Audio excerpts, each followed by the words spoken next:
Penelitian Richmond itu banyak janggalnya, teman-teman. Beruntung ada nih sosok yang memang ahli di bidang ini, yakni Joshua Sinambela, yang membongkar segalanya. Mengenai penelitian Richmond terhadap ijazahnya Pak Jokowi, ternyata ada SOP, ada syarat-syarat yang harus terpenuhi. Nah, ini dia videonya. Mari kita dengarkan penjelasan dari Joshua Sinambela. Pemeriksaan digital forensik itu hanya bisa dilakukan terhadap dokumen-dokumen elektronik, ya, atau data-data elektronik atau data-data digital. Jadi ketika misalnya ada foto seperti ini, ya, foto saya dan teman saya, gitu ya, kemudian ada foto jadi digital, gitu ya, jadi digital, kemudian Anda analisis ELA, analisis yang lainnya dan seterusnya, itu tidak berdasar, tidak bisa dilakukan analisis terhadap ini, terutama masalah keaslian, ya, masalah keaslian. Jadi misalnya ini jasa, gitu ya, terus difoto, gitu ya, kemudian dianalisis dan itu membuktikan bahwa ini palsu atau tidak bisa, ya. Dan dokumentasi inilah sebenarnya yang saya kirimkan ke dia. Tujuan saya untuk menyadarkan dia bahwa asumsi itu tidak benar, ya. Tetapi apa yang dilakukan dia? Saya diblokir. Oh. Ya. Awalnya kita berdebat melalui komunikasi. Saya ajak dia datanglah ke sini, berdua kita. Saya bisa tunjukkan semuanya. Tapi apa yang dilakukan? Nggak benar itu, semuanya palsu itu. Buktinya nggak ada tanda tangannya semua. Nah, memang dia akan beralih, gitu ya. Setelah formnya terbantahkan, dia lari ke tanda tangan. Nah, ini contohnya. Inilah orang-orang yang mencari namanya pembenaran, bukan mencari kebenaran.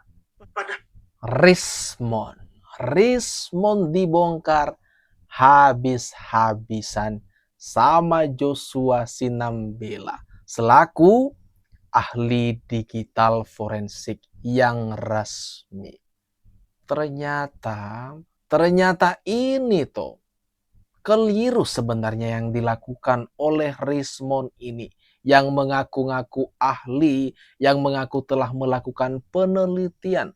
Tetapi berdasarkan tadi keterangan yang disampaikan oleh Joshua Sinambela ini, berarti prosedur yang dilakukan oleh Richmond dan kawan-kawan ini adalah satu kekeliruan yang sangat besar. Sebagai ahli forensik kita itu mengungkap fakta. Fakta apa yang ada yang kita temukan, itu yang kita laporkan. Ya, tidak ada asumsi, tidak ada pendapat di sana, apalagi berasumsi. Itulah sebenarnya laporan forensik digital yang resmi atau yang benar, ya. Forensik apapun hanya mengungkap fakta, tidak boleh berargumen. Forensik katakanlah di kedokteran, forensik tubuh, forensik apapun itu tidak pernah berpendapat, tidak pernah membuat asumsi. Ya. Kita hanya menyampaikan fakta. Nah, ketika kita mungkin di pengadilan nanti ditanyakan apakah pendapat Anda terkait ini, baru boleh dibuat pendapat.